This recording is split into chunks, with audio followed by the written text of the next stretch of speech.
Hola, hola, te saluda Ale Jiménez, una loca por Cristo, sí, siempre loca. Y te preguntarás, ¿qué haremos en este video? Tan solo un desdoblamiento pasajero,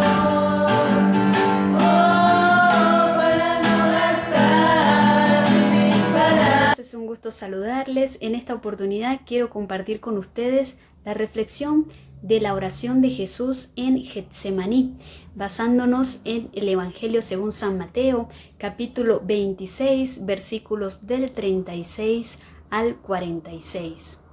En este pasaje del Evangelio vemos cómo el Señor se dirige a ese lugar a donde solía ir con sus discípulos a orar. Estamos hablando del huerto de Getsemaní.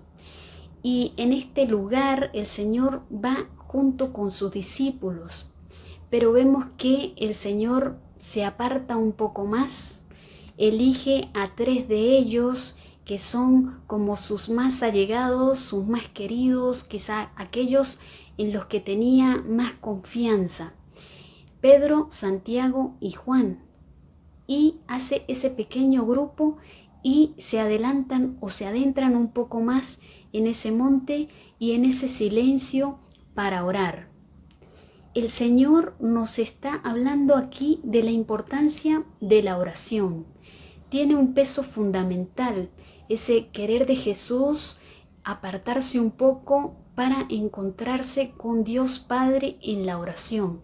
A nosotros también debe movernos ese impulso interior por querer estar en la presencia de Dios, por querer contarle nuestros sueños, nuestros anhelos, nuestros proyectos, nuestros problemas, para que así Él nos ayude a resolverlos no conforme a nuestra voluntad, y allí el Señor nos enseña cómo orar, incluso en la dificultad o cuando vemos venir una situación muy difícil, como en este caso estaba ocurriendo con Jesús.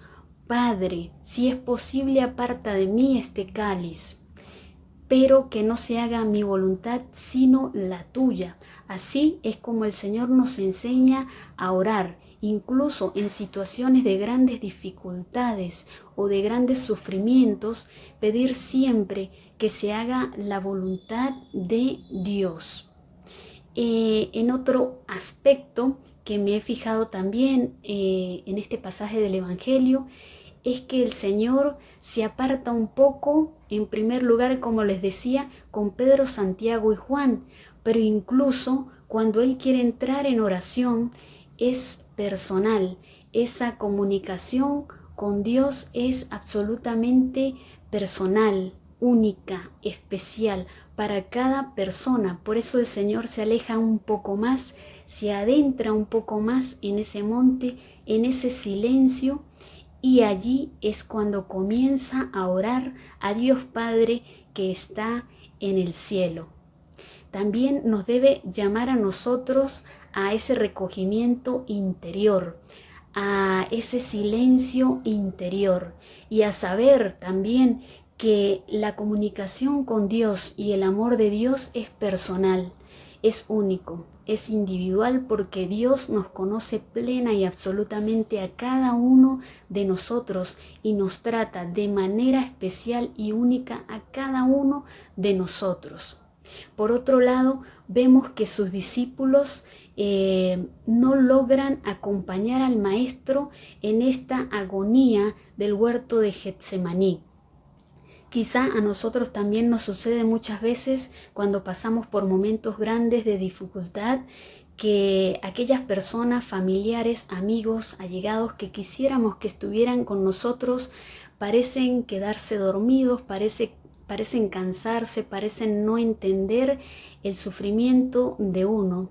Entonces nos queda aquí como reflexión, como punto importante, que Dios siempre está presente aunque nuestros amigos se duerman, se alejen, se cansen o no entiendan.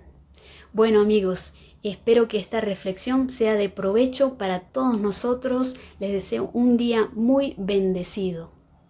Espero te guste y te suscribas al canal Y desde ya le agradezco a cada uno de los youtubers católicos que me ayudaron y colaboraron conmigo en estos temas maravillosos que vamos a estar tratando en la Cuaresma. Les mando un abrazo enorme y apretujado. Así bien, de seguir siendo misioneros de amor en este mundo herido de... Chao, chao.